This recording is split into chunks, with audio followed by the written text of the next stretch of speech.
नमस्कार सर। नमस्कार सर আপনার কি নাম?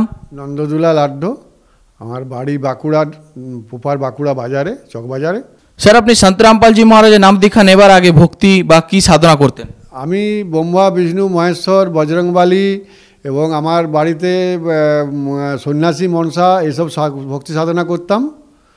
তো সাধনা করার পরেও কিন্তু আমি সেরকম কিছু ফল পাইনি।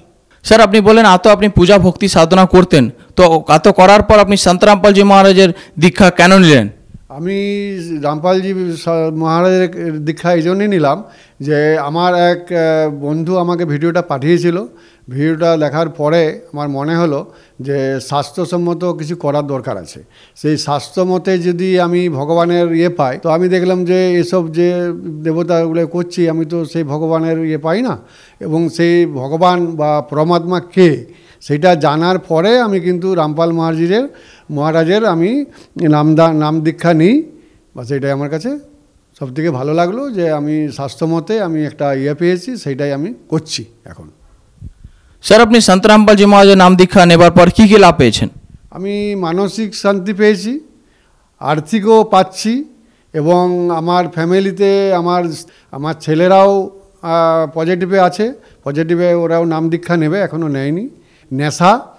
নেশা করতাম, হ্যাঁ, মদও খেতাম, সিগারেটও খেতাম, হ্যাঁ, এসবগুলো আমার ছিল, এগুলো আমার ছেড়ে গেছে, এবং শারীরিক শান্তি পেয়েছি এবং মানসিক শান্তি পেয়েছি, এটাই আমার সবথেকে পাওনা। স্যার আমরা শুনেছি সন্ত রামপালজি মহারাজের স্মরণে আসলে নেশা দূর হয়ে যায়, তো এটা কিভাবে হয়? আপনারা সন্ত রামপালজি মহারাজের স্মরণে এসে কমপ্লিট নেশা দূর হয়ে যায়?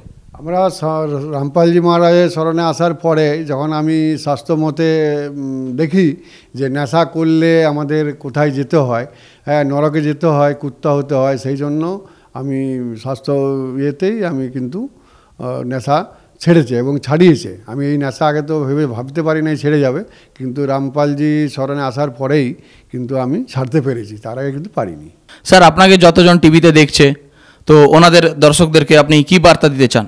আমি এই বার্তা দিতে চাই যে রামপালজির স্মরণে সকলেই যেন তার স্মরণে আসে এবং এসে তার থেকে মুক্তি লাভ এবং তার আধ্যাত্মিক এবং স্বাস্থ্যমতে যে বিধি আছে সেই বিধি অনুযায়ী যদি চলে তবে জগতের মঙ্গল হবে। স্যার আপনাকে যত দর্শক দেখছে টিভিতে, ওনারা সন্ত রামপালজি মহারাজের স্মরণে কীভাবে আসবে? আমি যে টিভিতে আমাকে দেখছেন তার নিচে একটা দেখুন নাম্বার যাচ্ছে, সেই নাম্বারে কল করলে আপনি সেইখান থেকে আপনি জানতে পারবেন এবং আপনি ওইখান থেকে নাম দীক্ষা নিতে পারেন।